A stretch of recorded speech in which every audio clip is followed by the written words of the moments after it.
don't know if I'd be in last place though, like maybe somewhere bottom middle of the pack. So I'm back in my test kitchen today, testing out my skills and a new recipe. Whoa, I decided to take another run at bread. Oh no.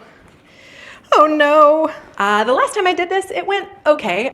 I had something that was edible at the end. This certainly isn't the best bread I've ever had, but it's definitely the best bread I've ever made. I made a no knead bread recipe that actually took several days, but the work time, the hands-on time was really minimal, and there was no kneading, as the name implies. I don't even know what that means. This recipe seems pretty simple, but I have decided to complicate my life a little bit by following a recipe that involves some braiding. So I'm gonna follow Paul Hollywood's recipe from the Great British Bake Off. And the beauty of watching that episode this season is he made a 7-strand braided loaf seem really approachable.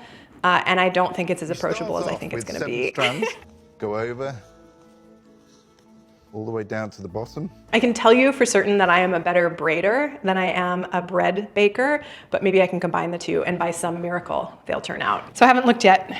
Let's look together. So it should come together in just a couple hours, and I'm hopeful that we'll have edible bread before the sun goes down.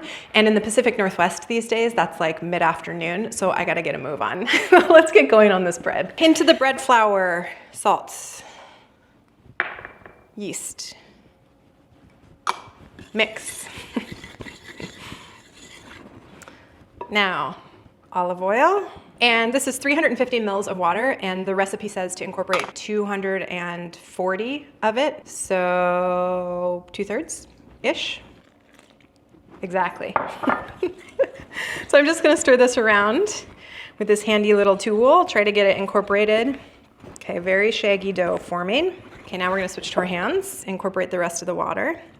This recipe is interesting to me. A lot of the bread recipes that I have seen, and I am by no means a super experienced baker, but a lot of the bread recipes that I have seen describe how you may need more or less liquid depending on things like the hydration of your flour, the temperature, the humidity in the air, but this one was very specific about the amount of water required. So I'm just gonna go with it. I don't know enough not to. So I'm gonna incorporate all of those 350 mils. Okay, it came together pretty nicely, shaggy still, but I'm just gonna get a little bit of flour on my bench and start kneading. Maybe not that much flour.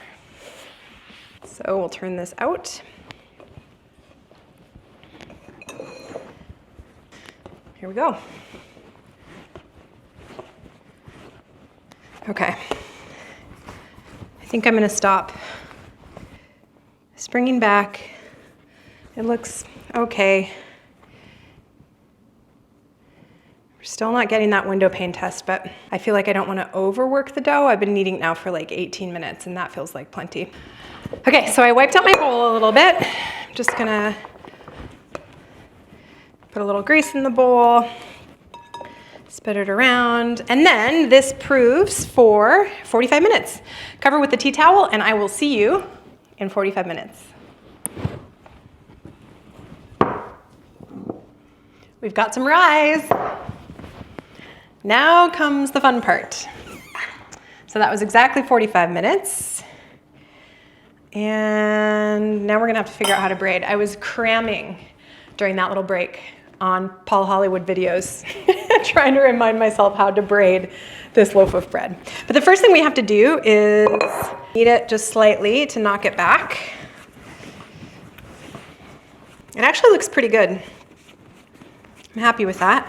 Now I have to divide this into 7 equal pieces, and I think the easiest way to do that might be to weigh it. Should we try that? So our dough weighs 872 grams. So we want each of our 7 dough balls to be 125-ish. Is that right? 6, 7.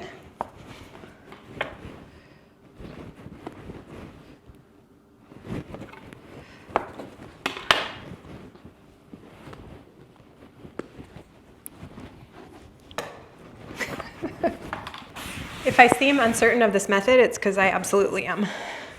So I'm just going to try to gather these into little balls, and then I've got to roll them out. So I'm looking for like 50 centimeters, which I think is like 20 inches. And I want them to be long snakes. So we start.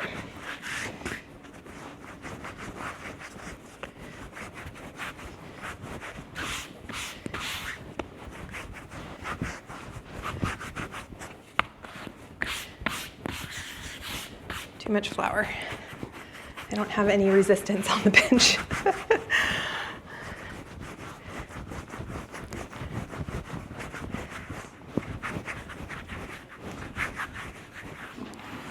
Okay, I think that might be as good as we get here. Okay, I'm ready to start braiding. 3 strands on one side, 4 strands on the other, and you just take the outside and move it to the inside, etc., etc. I'm going to do that all the way down, and then apparently I invert it. And then he just picked it up, picked the whole thing up. Oh no. Oh no. Picked the whole thing up, inverted it, and started again.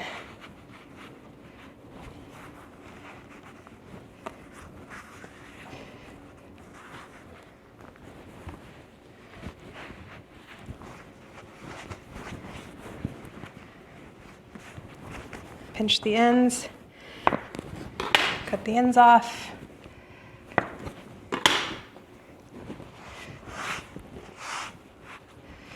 And pinched it closed. Okay, it's not perfect, but we have a braided loaf. I'm really concerned that these guys are gonna stay together, but I guess we'll see. It's as good as I can do. It's gonna go on my cookie sheet. I'm gonna cover it with a tea towel, and it's gonna prove for another 45 minutes. So I'm not feeling super confident, but we at least have something that is shaped like a braided loaf. Let's hope that it rises. Back to proof, 45 more minutes. So I haven't looked yet. Let's look together.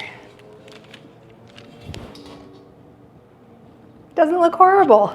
So I'm not super mad at that. I think I'm gonna lose the center, which is kind of a bummer. It's gonna be more of a mound than a loaf with a center. And this side is a little wider than that side, but for a first attempt, not so bad. So now it's just egg wash time. Okay, it's gonna go in the oven. So my oven is at 425 and it should take like 25 minutes, I think. So into the oven it goes.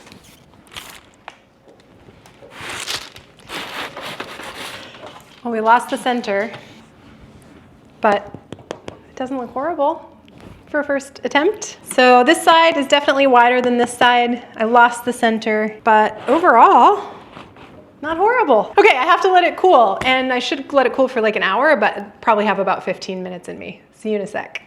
Way too soon for this, but we're doing it anyway. I have to see what's happening inside this bread.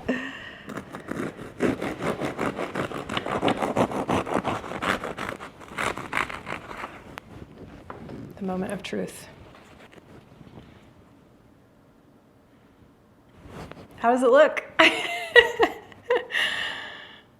Smells pretty good.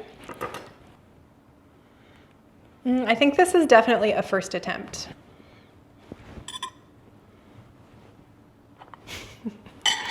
Okay, it's still very warm. I definitely should have let it cool for longer, but I'm gonna taste it. This is not the best bread I've ever had. It seems a little doughy, vastly improved with butter. Shockingly, I'm not an expert yet. Bread is hard. I think I really should have let this cool for longer, so I kind of shot myself in the foot there. I did temp it though, and I'm just not sure it's done appropriately. The outside is nice and crispy. It sounded hollow inside. Doesn't feel like there's much going on in the crumb, as they would say. There should be some space in the center of my braided loaf, and there was no space. I need to do this one again. I don't think this would be a winner. I don't know if I'd be in last place though, like maybe somewhere bottom middle of the pack, which feels appropriate with the quality of bakers. But the good news is each time I do this, I learn a little bit, and sooner than later, probably later, but sooner than later, I will be a better bread baker than I am braider. Thank you so much for joining me today. I appreciate it when you spend your time with me. If you like this video, give it a like. If you want to see more from me, please subscribe to my channel.